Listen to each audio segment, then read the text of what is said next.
नंद लाला मेरे नैनों के तारे, दर्शन देना प्राण प्यारे, नंद लाला मेरे, नंद लाला मेरे, नंद लाला मेरे नैनों के तारे, दर्शन देना प्राण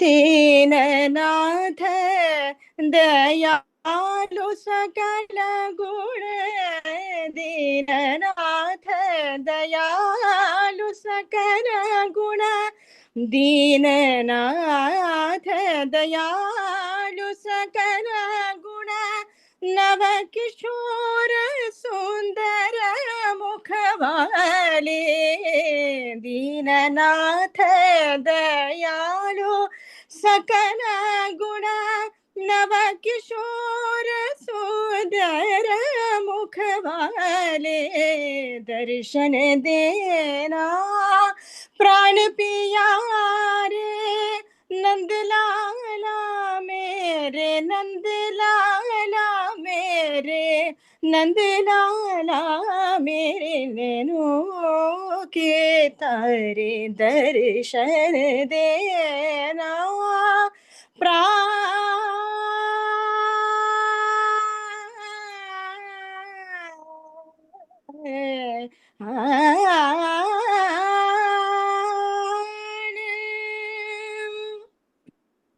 मन मोहन मन रोकत न रोक्यो, मन मोहन मन रोकत न रोक्यो, मन मोहन मन रोकत न रोक्यो, दर्शन की चित चाह मारे, मन मोहन मन रोकत न रोक्यो, दर्शन की चित चाह मारे, रसिक कुशाल मिलन की आशा, रसिक कुशाल मिलन की आशा,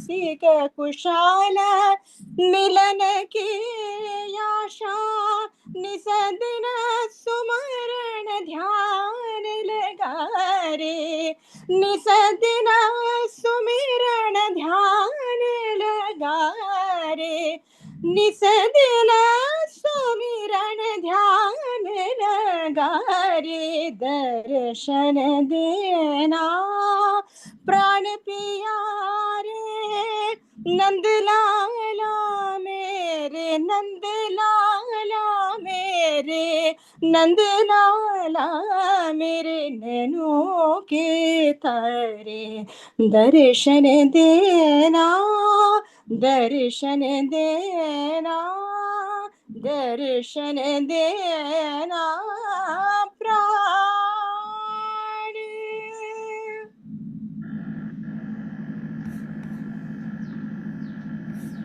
Okay. Amazing, Mataji, amazing. Oh my goodness. Oh my goodness, it's so amazing. Thank you, Mataji. You're very welcome, Prabhuji. Like Mataji, this is a song I actually learned from one of my friend back in India when I was in my 4th grade. Oh, she sang this song and I liked the song so much. Yeah, it's very beautiful. So yeah, so she wrote it down at that time. Beautiful, beautiful. Thank you. It's in Vrindavani Saranga. Vrindavani? Vrindavani Saranga. Okay. Vrindavani. Vrindavani Swaram. Yeah, good. Thank you. Thank you, Prabhuji. Yeah, so you should keep joining regularly so that we can hear melodious songs from you. No, I'm learning. Actually, like you sent those recordings, right? So on my way to work, I just put that recordings. Thank you. Yeah. Okay, so we will begin our discussion on Gajendra Stuti. So today we will start discussing shloka number 5.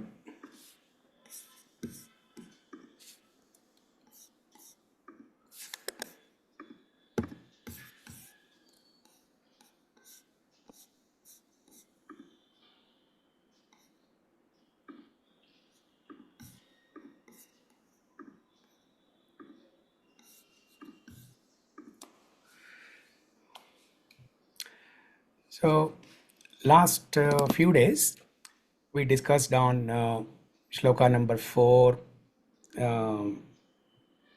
Yeah, well, we haven't started 5 yet, right? Yeah. So we discussed on one beautiful aspect that how the Lord creates this material world simply by looking on the raw material, the pradhana. Okay, pradhana is raw material, earth, water, fire, air, ether. Actually one step before the manifestation of earth, water, fire, air, ether, when everything is in one lump. Okay, so just consider it as when you want to make chapatis, right? What do? You put some wheat flour, some water uh, into a bowl, and then you'll mix it. So that is raw material, and then you will separate that. You take some portion of that raw material, and using a rolling pin, you roll chapati, puri, whatever you paratha you want to make. So that big lump of that wheat flour atta, that is raw material, that is called as pradhana. So the Lord doesn't have to take a rolling pin and make individual chapatis.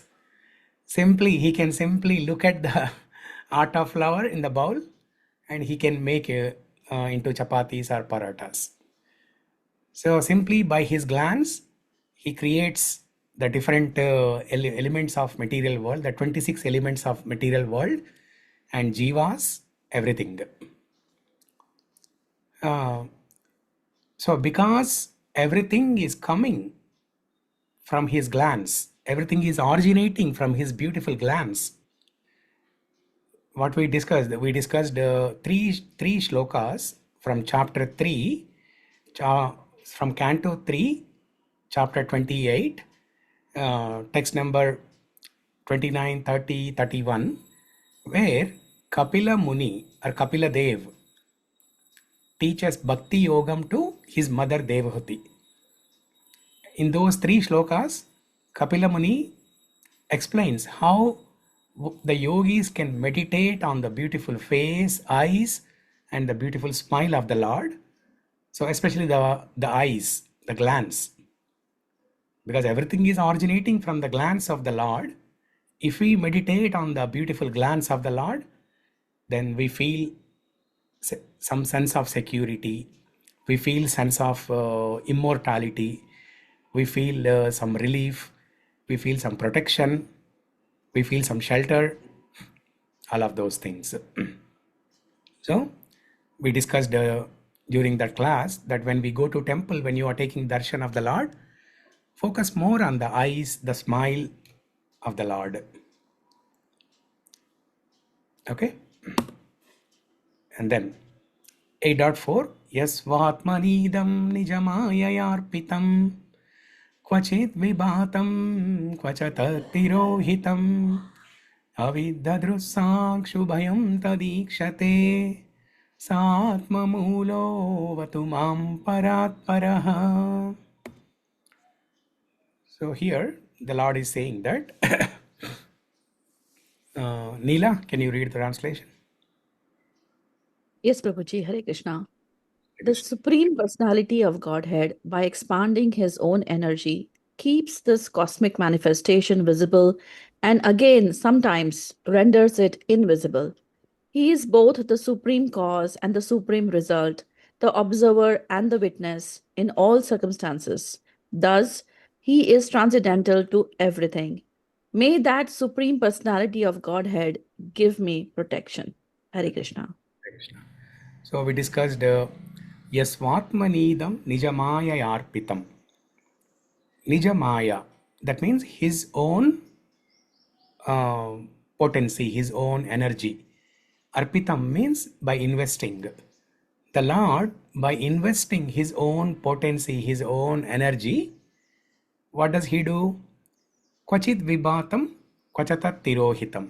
So vibhatam and tirohitam. Sometimes he manifests the material world, sometimes he annihilates the material world. Kvachit means sometimes. Kvachit vibhatam, kvachatat tirohitam. So with his own energy, by investing his own energy, sometimes he creates the material world, sometimes he annihilates the material world. Everything happens by his own desire. Whenever he wishes to do it, it will happen. But he is a sakshi. He is outside this creation and annihilation, who is remaining as a constant observer, a sakshi. Dhrit sakshi. Avidya dhrit sakshi ubayam tadikshate. He is the sakshi who is witnessing both vibhatam and tirohitam, creation and annihilation.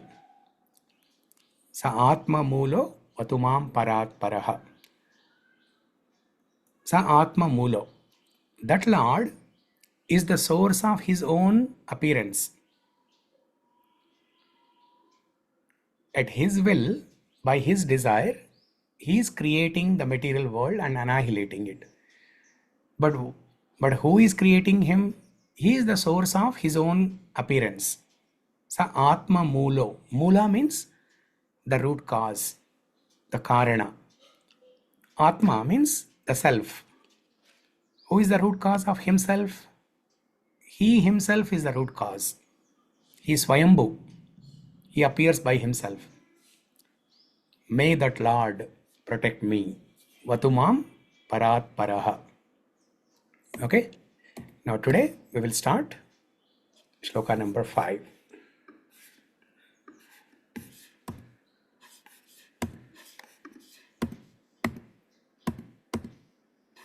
Shri Gajendra Uvacha. Shri Gajendra Uvacha. kālena pañcatvam iteṣu kṛtsnaśo lokeṣu pāleṣu ca sarva-hetuṣu. kālena pañcatvam iteṣu kṛtsnaśo lokeṣu pāleṣu ca sarva-hetuṣu. tamas tadāsīd gahanaṁ gabhīraṁ tasya pāre bhivirājate vibhuḥ. tamas tadāsīd gahanaṁ gabhīraṁ tasya pāre bhivirājate vibhuḥ.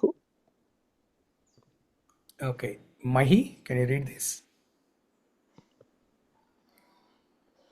In due course of time, when all causative and effective manifestations of the universe, including the planets and their directors and maintainers, are annihilated, there is a situation of dense darkness.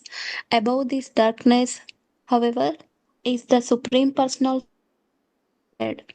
I take shelter of his lotus feet. Yeah. Okay, so in the previous shloka, if you look at the last sentence, Gajendra is asking for protection. This is the first time he asked for protection.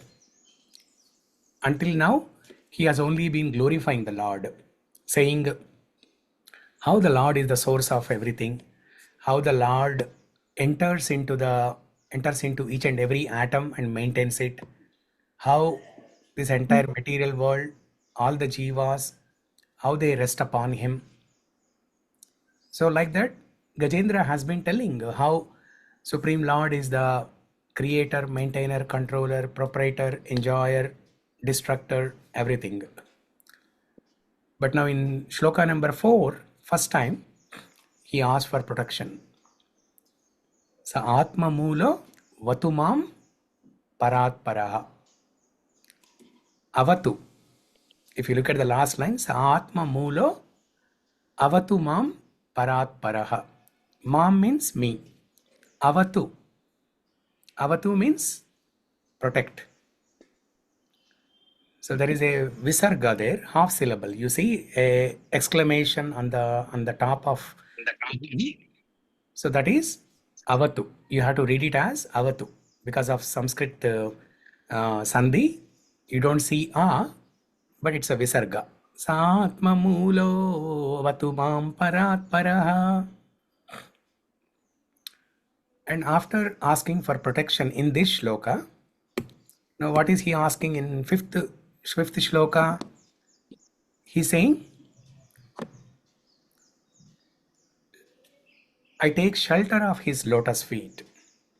I take shelter of his lotus feet. Now this does not talk about asking for protection, saving his material life, getting relief from the clutches of the crocodile. It's not asking for any material desires for himself. There's no material benefit here. But he wants to serve the Lord eternally. So first he asked for protection, but then he realized his mistake. What am I doing? The Supreme Lord is such a wealthy person, such a greatest person who can give more than material protection. I'm only simply asking for saving this body. What a fool number one I am. So let me ask something better. Then he realized his mistake and he is asking, Oh Lord, please give me shelter of your lotus feet. Because Gajendra realized that even if the Lord saves his body by releasing him from the clutches of a crocodile, this material body has to come to an end someday or the other. And if the Lord has released Gajendra from the clutches of the crocodile, soon after there will be another problem. Soon after there will be another crocodile in a different form, in the form of kala, karma or bandha. So there are crocodiles in every step in our life. Padam padam yad vipadam natesham. Bhagavatam tells there is a danger at every step. So Gajendra has realized at this point that it doesn't make sense for me to ask for material protection. So what is that material protection is not permanent. What is permanent is to remain at the lotus feet of the Lord, to serve the lotus feet of the Lord. So let me ask for that. And then he said, tasya pāre bhivirājate vibhuḥ. So kālena pañcatvam. Kālena means by time, by the force of the time. Time is a forcing factor in this material world. Time is a forcing factor. With time, everything diminishes. Kālena pañcatvam. Pañcatvam means the pancha mahabhuta. Earth, water, fire, air, ether. Our body is made up of this pancha mahabhuta. Everything that you see in the material world, all the matter, the mountains, the dirt that we see, the wood, everything is made up of the pancha mahabhutas, earth, water, fire, air, ether. So earth, water, fire are the gross elements, and ether, earth, water, fire, and ether and air, these are subtle elements. We cannot see air, and more subtler than air is ether. Ether is the means through which the sound travels. So earth, water, fire, air, earth, water, fire, these are the subtle elements, and ether and air are gross elements. Opposite. Earth, water, fire, gross, ether, air, subtle elements. Stula and Sukshma. Sukshma means subtle elements. So everything diminishes. With time, everything comes to an end. Lokeṣu, all the planets, all the universes. Pāleṣu, the rulers of different planets, including Indra, Varuna, Vayu, Brahma, everybody will be destroyed. Sarva-hetuṣu, all the people who are thinking they are the doers, all the people who are thinking that they are the controllers, they are the owners, they are the proprietors, they are the enjoyers, everybody will be destroyed. Tamas tadāsīd gahanaṁ gabhīraṁ. When everything is destroyed, what remains is tamas. Tamas means darkness. At the time of destruction of this yuga, Kali Yuga, or any yuga, there will be completely darkness, and everything will be filled with water. Tamas tadāsīd gahanaṁ gabhīraṁ.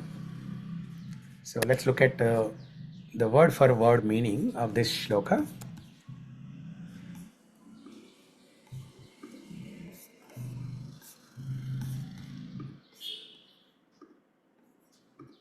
Prabhuji, quick question. The day of Brahma ends, also, so there is a partial annihilation. During that time, what happens to the jiva? We are not going back to Vishnu, so where are we in that time? So when the day of Brahma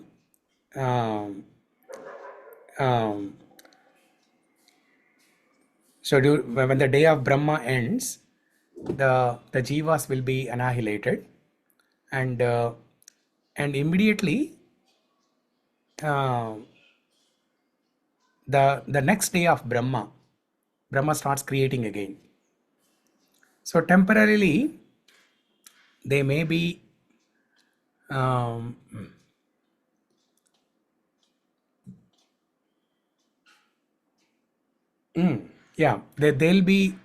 they'll be kept in Garbhodakshaya Vishnu, because the planet is not destroyed. So during partial, there are two things, right? Partial annihilation and complete annihilation. During partial annihilation, the jivas will be kept in Garbhodakshaya Vishnu, who is the super soul, Paramatma for the universe. And when the complete annihilation happens, during that time Brahma is also annihilated. That time all the jivas will be kept in Mahavishnu's tummy. Okay? Oh, okay. Yeah. Okay. Yeah. Krishna, thank you. What is partial annihilation, Prabhuji? So partial annihilation means when see the lifespan of this yuga, Kali Yuga, is 432,000 years. Right? Now there are 4 yugas: Satya, Treta, Dwapara, and Kali Yuga. The lifespan of Dwapara Yuga is 2 times of Kali Yuga's lifespan, and Treta Yuga is 3 times the lifespan of Kali Yuga, and Satya Yuga is 4 times the lifespan of Kali Yuga.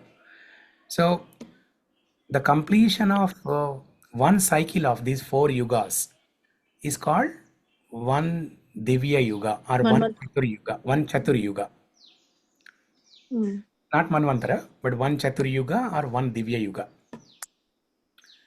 Now, at the end of this one cycle, at the end of this one, this one cycle of 4 yugas is Divya Yuga or Chatur Yuga. 1000 cycles of this Divya Yuga is 1 day of Brahma. Day means 12 hours during the daytime of Brahma. Just like how Brahma has night also. So another 1000 kalpas.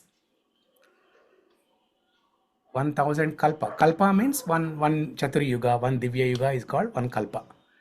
So 1000 kalpas of 1000 kalpas is called one day of Brahma or one night of Brahma. So total 2000 kalpas is the age of is the 1 day of Brahma, and Brahma has 100 years. So 100 multiplied by 2000 multiplied by the lifespan of all these 4 yugas combined together. If you run the math, it will be about 20 trillion years of Brahma age. So when that 100 years of Brahma completes, that is complete annihilation. But partial annihilation means at the end of each yuga, there is a destruction. At the end of Kali Yuga, Kalki will come and destroy everything, right? So this entire Kali Yuga will be destroyed. Yugantam, that's what they call Yugantam. When the Yugantam happens, everything will be destroyed in this Yuga. And the next Yuga will happen. And so on. So that is partial annihilation.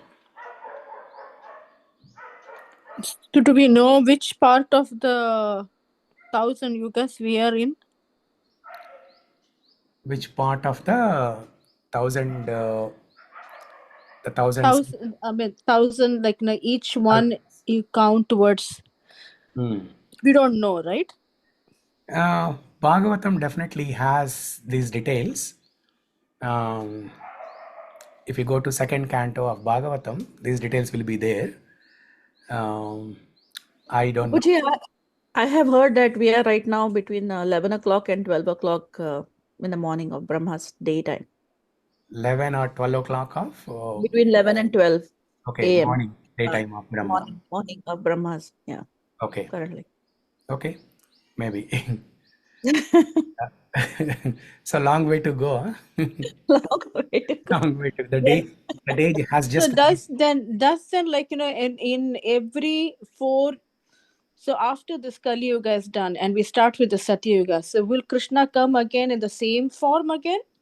When it's Dwapara Yuga, does he keep repeating the same thing, or that's a completely different, nobody knows? No. He doesn't come in every Dwapara Yuga. He comes only once in a day of Brahma. Once in a day of Brahma means once in 1000, in the entire 1000 kalpas. Krishna appears as that Vrindavan Krishna in Bhuloka Vrindavan, just like that happened in Dwapara Yuga. He comes only one time. And we are. Okay, so he will never come back in the same form again. Yeah. Okay. So we are so lucky that we are just 5000 years away from Krishna's beautiful appearance as Shyamasundara in Bhuloka Vrindavana that happened in Dwapara Yuga, just before this Kali Yuga. We are so fortunate that way. So next Dwapara Yuga, Krishna will not appear like that. He'll appear in different incarnations, but not as Shyamasundara Krishna in Vrindavan. So it's a very rare thing. So we are able to see Krishna appeared 5000 years ago, performed his leelas, and then everything was documented by Vasudev, and then there's a long gap when Chaitanya Mahaprabhu 500 years ago, when he started reviving this knowledge, when he started reviving this Sankirtana movement, he discovered all the places in Vrindavan where Krishna appeared and performed his leelas. And then the Goswamis, 6 Goswamis, they got the instructions from Chaitanya Mahaprabhu, and then they spread all this information to all of us. And with Prabhupada's mercy, we are able to read Bhagavatam and learn those leelas that Krishna performed. But next Dwapara Yuga, no, Krishna will not appear. Yeah. Okay. So let's read the word for word meaning of this shloka here.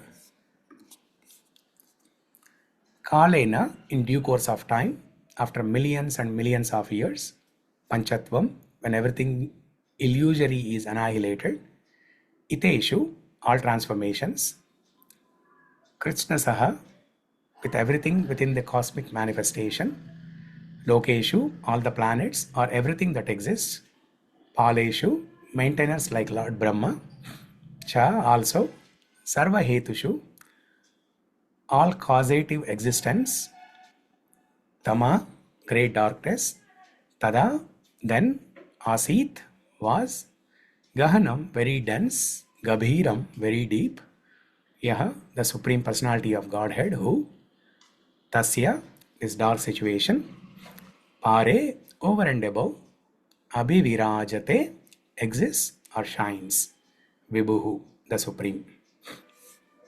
In due course of time, when all the causative and effective manifestations of the universe, including the planets and their directors, maintainers, are annihilated, there is a situation of dense darkness. Above this darkness, however, is the Supreme Personality of Godhead. I take shelter of his lotus feet.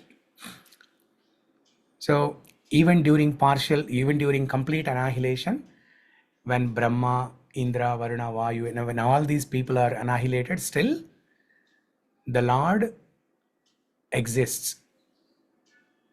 The Lord exists, not simply exists, but he's shining all the time. Vibhuḥ. Bhivirājate vibhuḥ. He exists like a shining lamp amidst all the darkness. Tamas. He exists like a shining lamp. Now, what does that tell me?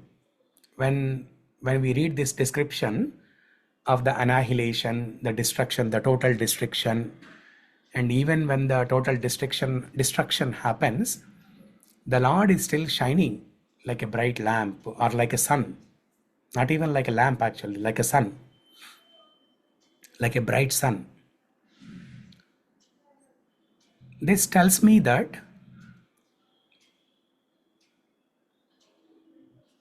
there is a hope. There is a hope beyond this darkness. There is a hope beyond darkness. At the time of complete annihilation, there is a dense darkness. Gahanaṁ, gabhīraṁ. Gahanaṁ means dense darkness. Gabhīraṁ means depth of water. There will be enormous amount of water with huge depth. Tamas tadāsīd gahanaṁ gabhīraṁ. Tasya pāre. But beyond this, the Supreme Personality of Godhead is bhivirājate vibhuḥ. So it gives us hope beyond this darkness. Whenever there's a problem in our life, instead of focusing on the problem, instead of trying to find a solution to the problem that we are not able to find a solution, you tried it once, you tried it twice, you tried it 10 times. So you better give up trying to find a solution. And instead of focusing on the problem and a solution for the problem, just focus on this shining sun of Supreme Lord. Gajendra fought with the crocodile for 1,000 years, thinking that he'll be able to protect himself, because he is very confident of his strength. He was able to defeat a lion. Generally, when there is a fight between lion and an elephant, always the lion wins. This is called Gajasimha Nyaya. Gajasimha Nyaya. The Gajasimha Nyaya is in Sanskrit. In Sanskrit, there are different Nyayas. So Gajasimha Nyaya means it tells that only this one person always wins. The winning is always on one side. It's on the side of the Simha, lion. So Gajendra, because he was able to defeat Simha also, generally in the material world, on the earthly planet, when there's a fight between elephant and lion, always the lion wins. But there in the heavenly planet, there also same principle applies. Grama Simha Nyaya applies. But Gajendra is special. He is very powerful. He was able to defeat lion. That's why he was very confident in his Shakti, that he can protect himself. And he tried fighting for 1,000 years. And finally he realized that let me shift my focus now. I have been focusing on my own strength. Now let me shift my focus onto that Supreme Lord who is beyond the problem, who is beyond the creation, who is beyond the destruction, who is beyond the problem. And then he started offering these prayers. So there are from these two shlokas, shloka number 4 and 5, there are 3 important points that are being conveyed. First one is material nature, or this Prakriti, is an expansion of Krishna's energy. Prakriti is an expansion of Krishna's energy. Second point is the Lord is beyond this Prakriti. Lord is beyond the Prakriti, who exists before creation and even after destruction. This is the second point. Third point is in the 2 shlokas, shloka number 4 and 5, the contrasting prayer of Gajendra, the contrasting appeal of Gajendra, contrasting request of Gajendra. What is that contrasting appeal of Gajendra? In shloka number 4, he asked for protection. Shloka number 5, he asked for shelter at the lotus feet of the Lord. So these are the 3 important points from these shlokas.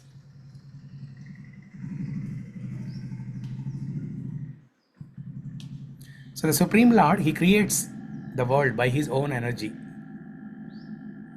Yasvatmanidam nijamaya arpitam. And this is the key fundamental thing to understand everything else after that.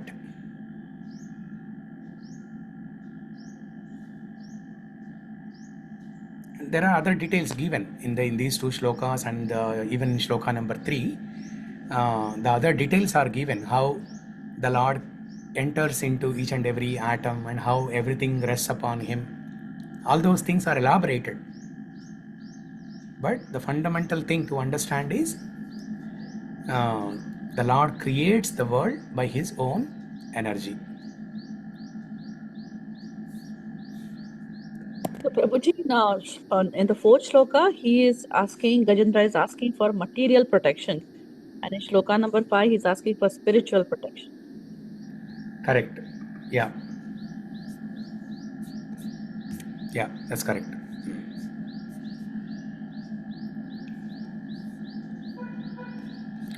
So,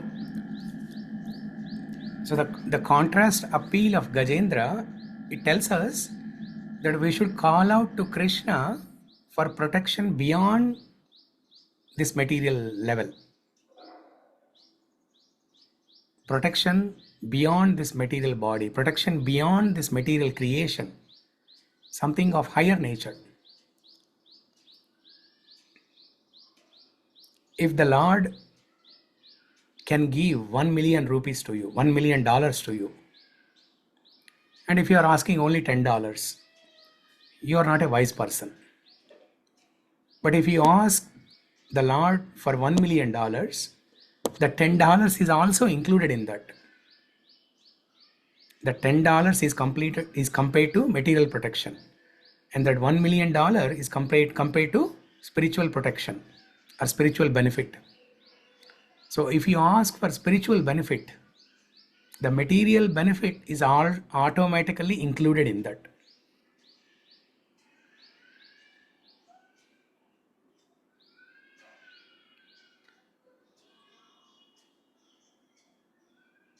Okay.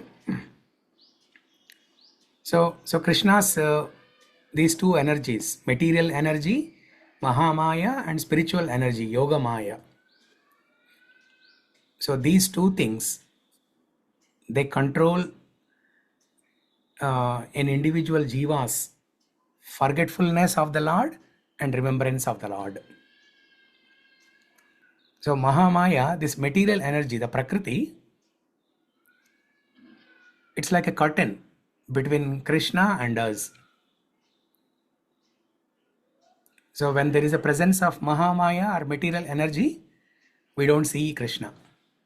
And when there is spiritual energy, Yoga Maya, then we can see Krishna. So these are like two different curtains. And with your devotion, with your bhakti, you can invoke whichever curtain you want. If you are sincere in your bhakti, the Yoga Maya curtain will be invoked and you can get darshan of the Lord. In the absence of bhakti, there will be a dark curtain of material energy, Mahamaya, which prevents you from seeing Krishna. So right now we don't see Krishna, right? Because we have material desires. So the material energy, the Prakriti, is controlling us. We are influenced by the Prakriti. Now when we say the Prakriti is controlling us, we should not say that so Prakriti is the culprit then. Don't blame the Prakriti. The Prakriti, material energy, is acting same on everybody. It is up to you whether to be influenced by it or not. So don't be influenced by the Maya, Mahamaya, Yoga, the material energy, but be attracted to the Yoga Maya, spiritual energy of Krishna. And that is possible by hearing more about Krishna. By discussing Krishna Katha, by doing Shravanam, Kirtanam, Vishnu Smaranam, all these things.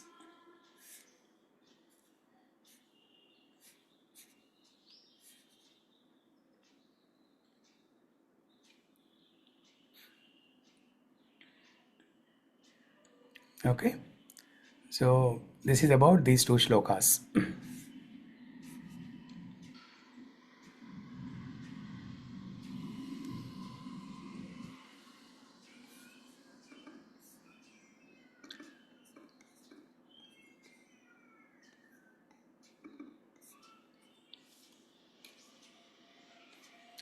So any points of reflection, comments, questions anybody has?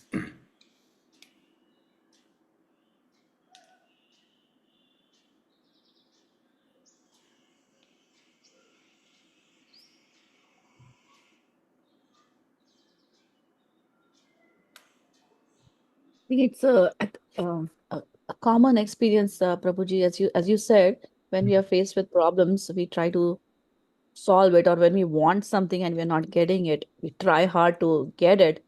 And in spite of our endeavors, when we don't get it, there are two ways to respond to that. One is getting obsessed with it and just going down a futile path of self-destruction, or a realization that whatever I could have tried, now I surrender or accept, the sense of acceptance. Okay, this is, if it is meant to be, it will happen. Otherwise, I have to let it go. Yes. And realizing that it's all up to the Lord's will to give it or not to us. Yeah. That's the other path that we can take. Yeah. I just also wanted to add about the age of Brahma. I forgot to mention that we are in the 51st year, so at midpoint of current Brahma's life, 51st year. Okay. 100 years. Around, He completed. 51st year is going on in the midpoint, like around noonish. Yeah. So the calculations are given in Bhagavad Gita. Not the point that Neela mentioned, that we are in the 51st year of Brahma, but just about Brahma's age, that is given in Bhagavad Gita chapter 8. Let me show that shloka.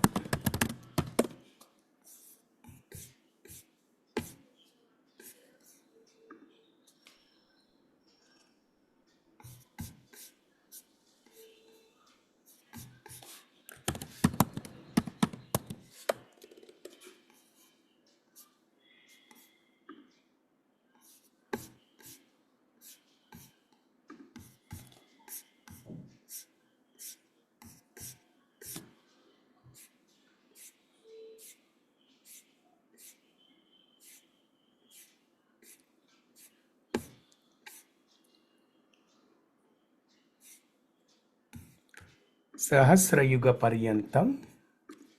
This is the shloka. Sahasrayuga Paryantam ahar yad brahmano viduhu ratrim yuga sahasrantam teho ratra vido janaha. Chapter 8, Bhagavad Gita, shloka number 17. It says, somebody can read this translation. Oh, Jayashri, can you read this translation? By human calculation, 1,000 ages taken together form the duration of Brahma's one day, and such also is the duration of his night. Yeah. So maybe you can read the purport also. The duration of the material universe is limited. It is manifested in the cycles of kalpas. A kalpa is a day of Brahma, and one day of Brahma consists of 1,000 cycles of 4 yugas or ages: Satya, Treta, Dwapara, and Kali. The cycle of Satya is characterized by virtue, wisdom, and religion, there being practically no ignorance and vice, and the yuga lasts for 17,28,000 years. In the Treta Yuga, vice is introduced, and this yuga lasts 1.2. So it's 1.2 crores or 12,96,000 years. The Dwapara Yuga, there is even greater decline in virtue and religion, vice increasing, and this yuga lasts 8,64,000 years. And finally, in Kali Yuga, the yuga we have been now experiencing over the last 5,000 years, there is abundance of strife, ignorance, irreligion, and vice, true virtue being practically non-existent. And in this yuga lasts 4,32,000 years. In Kali Yuga, the vice increases to such a point that at the termination of the yuga, Lord himself, Supreme Lord himself, appears as Kalki Avatara, vanquishes the demons, saves his devotees, and commences another Satya Yuga. Then the process is set rolling again. These 4 yugas, rotating 1,000 times, comprise one day of Brahma, and the same number comprises one night. Brahma lives 100 of such years and then dies. These 100 years by earth calculations total to 311 trillion and 40 billion earth years. By these calculations, the life of Brahma seems fantastic and interminable, but from the point of view of eternity, it is as brief as lightning flash. In the causal ocean, there are innumerable Brahmas rising and disappearing like bubbles in the Atlantic. Brahma and his creation are all part of the material universe and therefore are in constant flux. Yeah. But there's more. In the material universe, not even Brahma is free from the process of birth, old age, disease, and death. Brahma, however, is directly engaged in the service of the Supreme Lord in the management of this universe. Where did it go? This one. Therefore, he at once attains liberation. Elevated sannyasis are promoted to Brahma's particular planet, Brahmaloka, which is the highest planet in the material universe, and which survives all the heavenly planets in the upper strata of the planetary system. But in due course, Brahma and all the inhabitants of Brahmaloka are subject to death according to the law of material nature. Yeah. So as we can see, 311 trillion and some billion years. That's the age of Brahma. That's the lifespan of Brahma. Now we cannot even comprehend that number, right? If somebody is asked to write that in digits, probably will take few minutes. Will take 5 to 10 minutes to write that number. So we can't even write the number. Now what to speak of comprehending how that long duration of Brahma will be. But still, such a long duration of Brahma is like a flash of a second in the bigger picture of spiritual world. For example, in the material world, we talked about the example of firefly. The life of a firefly is only for a few minutes. Now, when we compare our lifespan, which is 70, 80 years old, to that of the lifespan of a firefly, the lifespan of firefly is it looks very insignificant. Similarly, when Brahma looks at our lifespan, it looks very insignificant to Brahma. But when Vishnu looks at Brahma's life, it is very insignificant for Brahma, for Vishnu. So the key lesson that we have to learn is, in the material world, we are all aspiring for immortality. We are all aspiring to get a sense of long-lasting happiness, sense of permanency, sense of permanency, things that do not end at all. Everything is ending. Our life is ending. The planets are ending. Everything is getting destroyed. Even Brahma is getting destroyed. But what is that which is not getting destroyed and always remains constant, eternal, is that Satyam Param, Bhagavan Sri Krishna or Vishnu Narayana. So when we meditate on that Satyam Param Dhimahi, then we get a sense of security. So beyond all this immortality, there is this person who is mortal, and beyond all this mortality, there is this person who is immortal, and along with him, I am also there. My true spirit soul is always there with him. So let me not worry about these temporary problems in life. When there's a problem, yes, we'll try to solve it. 1 time, 2 times, 3 times, a few times. But after a few attempts, we will know whether we can solve the problem or not. And if you think that you cannot solve that problem, just give it up.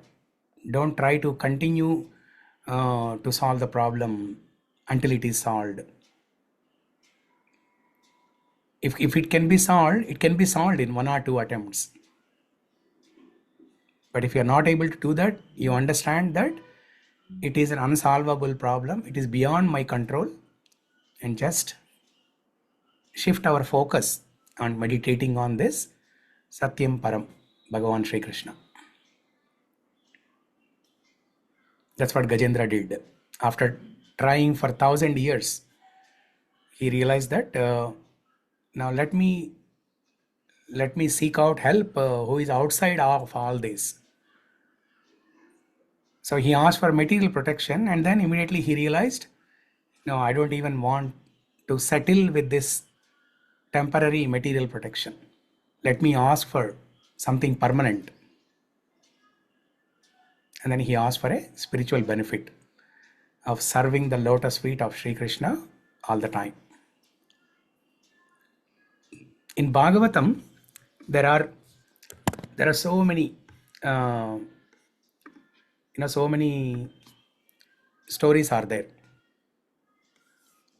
There are so many pastimes stories are there in Bhagavatam. They are full of very important instructions for all time and places and for all people. And this material world is a place of danger.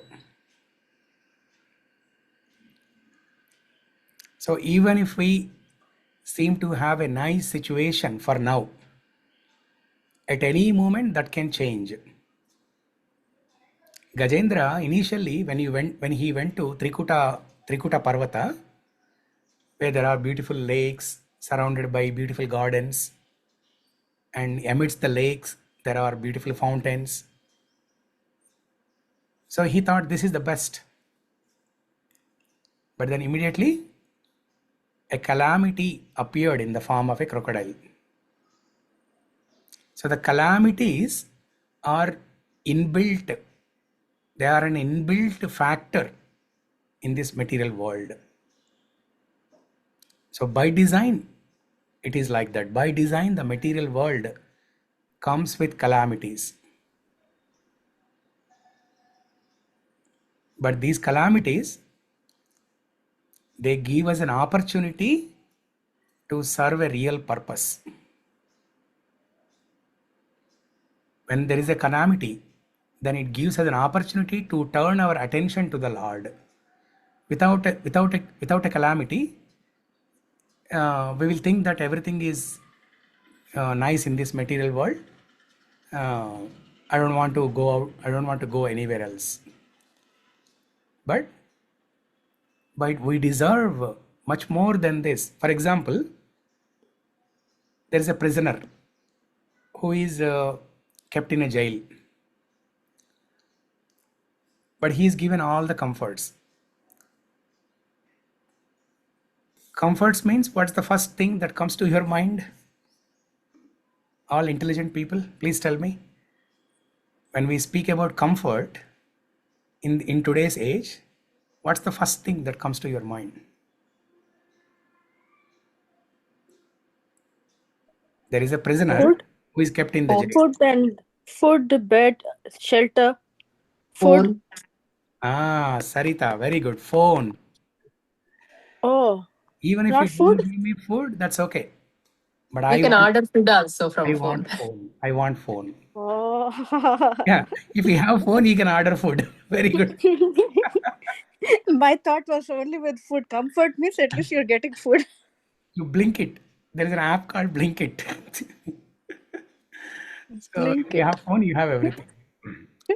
So let's say the prisoner in the jail, he's provided with all comforts. The food, shelter, phone, TV, internet, everything. And there's no punishment. Nice food is given. Everything is nice. And he thinks that this is a nice place. I don't want to go out of this jail. In one sense, it is correct that he's getting all the comforts. But is that what he deserves? No, he deserves much more than that. He deserves to be free, not just be within the four walls, behind the bars, but he is eligible to see the beauty of the world. He is eligible to see so many beautiful things in the world. He deserves to experience so many wonderful things in the world, the family members, the friends, different beautiful things in the world. It's unlimited. Similarly, if we think that everything is nice in my material life now, I have all the comforts, I don't have to do anything, I don't have to read the scriptures, I don't have to chant, let me just spend my life like this, then we are kanjus, we are kripana, as Bhagavad Gita says. But by nature we are brahmana, we are not kripana, we are a brahmana. We deserve much more. We deserve unlimited amount of happiness, long-lasting happiness. So the Bhagavatam is full of stories about how different devotees faced different calamities and how they use those calamities as an opportunity to turn their attention to the Lord.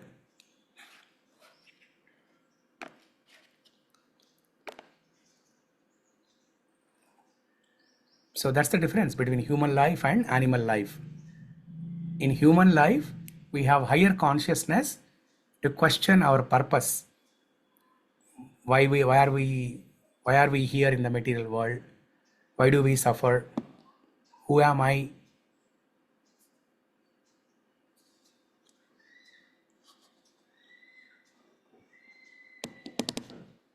Okay, so while we are trying to understand the temporary nature of this material world, we need to understand the eternal nature of spiritual world, eternal nature of the Lord, and our position eternally.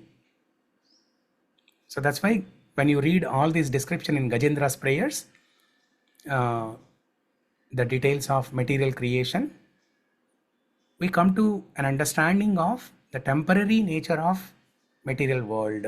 Gajendra explained how the Lord creates everything, and then immediately in the next sloka he says how the Lord destructs everything, and immediately after that he said, but don't worry, beyond this creation and destruction which are temporary, there is this personality, Supreme Lord, who is always eternal, and along with the Supreme Lord you are also eternal.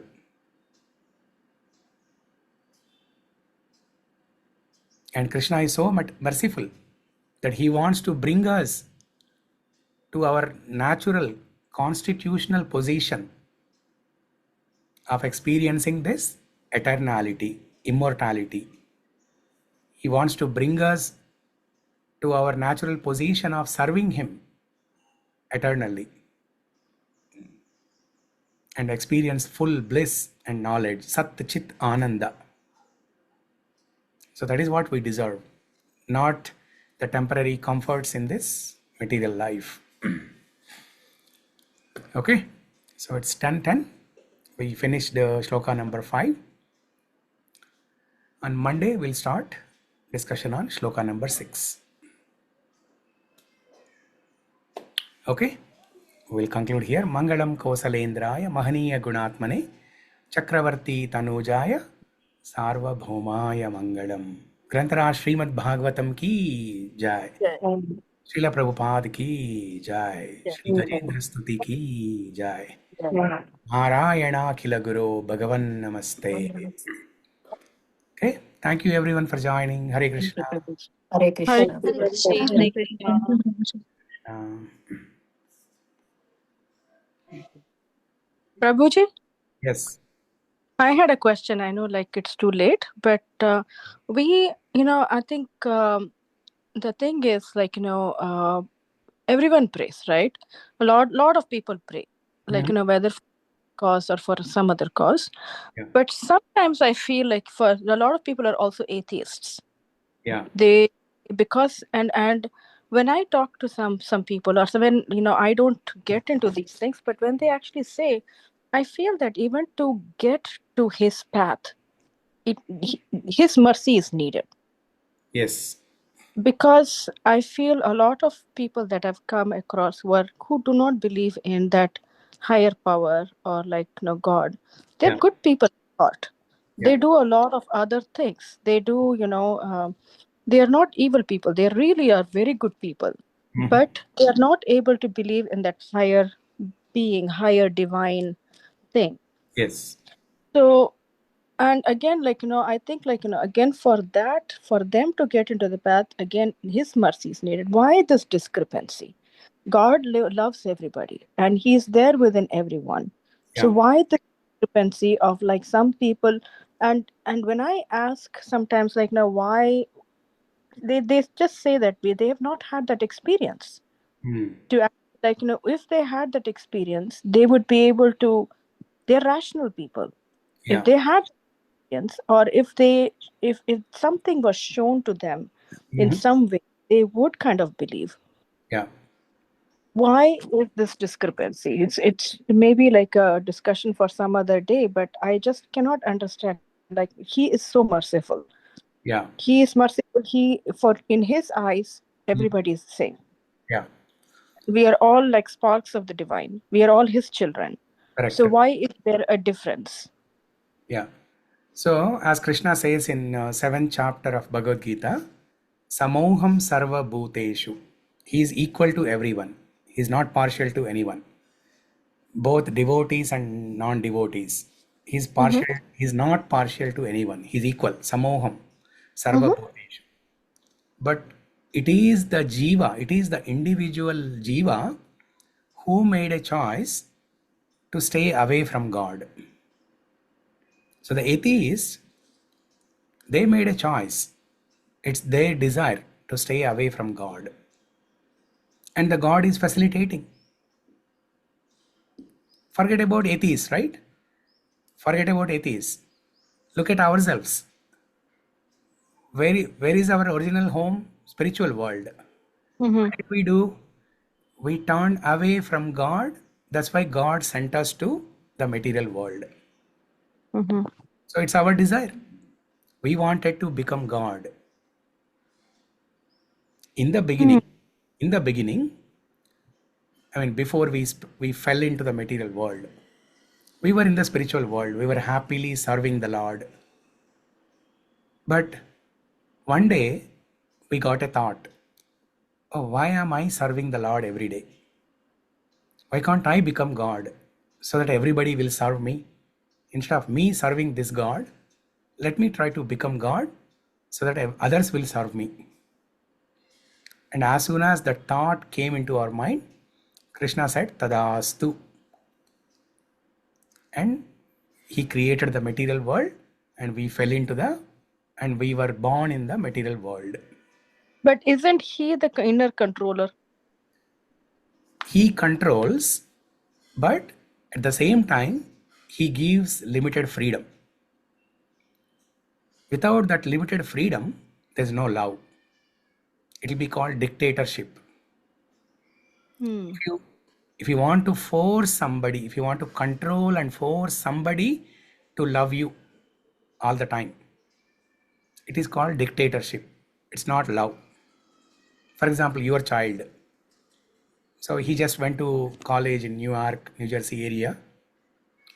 So if you force him to call you every day, it is dictatorship. But if he calls you by his choice,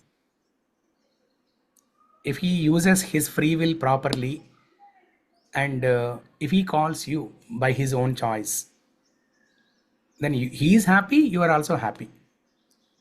But if he makes a wrong choice of not calling you every day, but rather call you once in 6 months or once in a year, and he spends most of the time with friends and other people,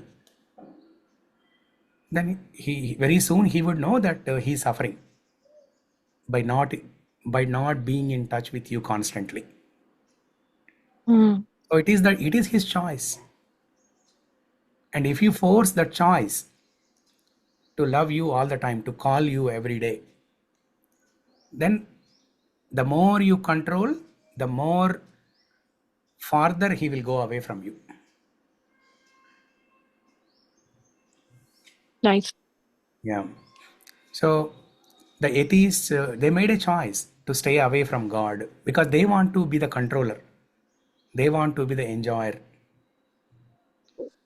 And God gives forgetfulness, because it's their desire and they can only do whatever they want to do only by forgetting God, and God gives that forgetfulness. For example, a thief. If a thief, let's say a thief has gone to somebody's home, midnight, 12 o'clock. During that time, if he remembers the Lord, can he steal anything? No. So he can only steal things from that house at that time only if he has forgetfulness of God. That's why the God gives forgetfulness to him. Because he desired to steal something from that house.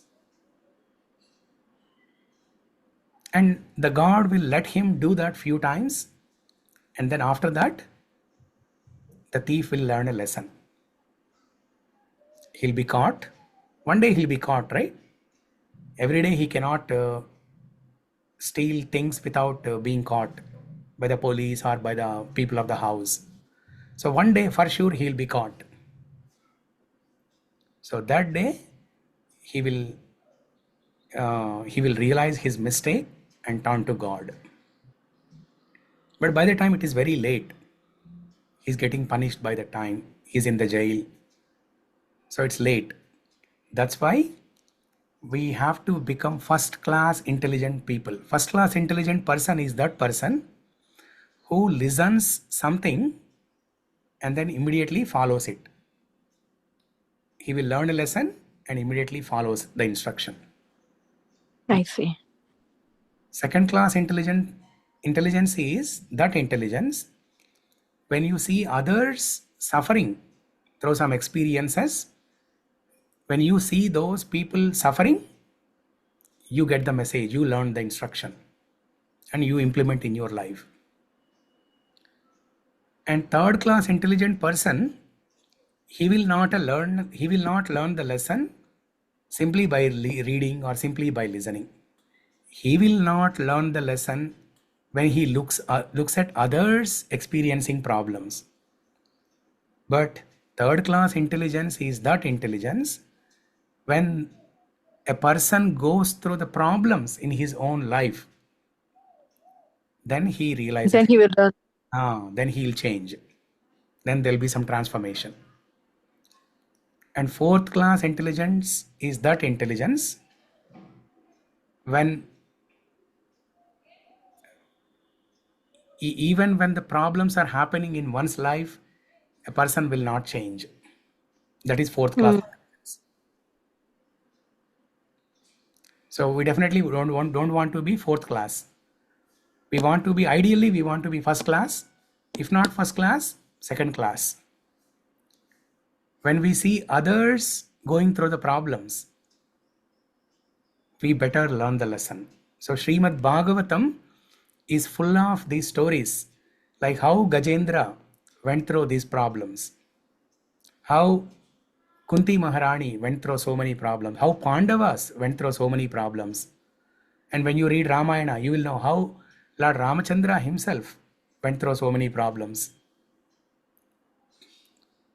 So when we hear these stories from Bhagavatam, Ramayana and so on, then we should learn the lesson. Got it, Prabhuji. Thank you so much. Okay? Thank you everyone. Okay. See you all on Hare Monday. Krishna. Hare Krishna. Okay.